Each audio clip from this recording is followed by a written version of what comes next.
Hi, you've now received your new Wharton product. I'm going to show you how to set the date and time with the remote control provided. Press the menu button. It takes you to FUTI function time. To enter this, press the up button and it takes you to your seconds.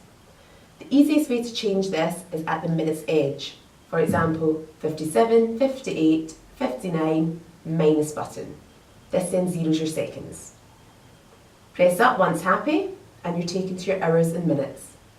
Again, to change the minutes, plus to increase, minus button to decrease. Press up again and you can do the same with the hours. Plus to increase, minus to decrease.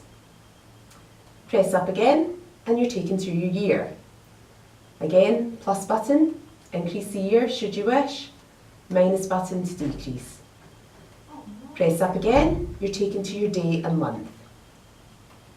Plus button to increase, minus button to decrease, up again, and you can do the same again with the day. Once happy, press the exit button and your date and time is now set. Your clock will now run with an accuracy of better than a second a week, and it will automatically adjust for season time changes in spring and autumn. Enjoy!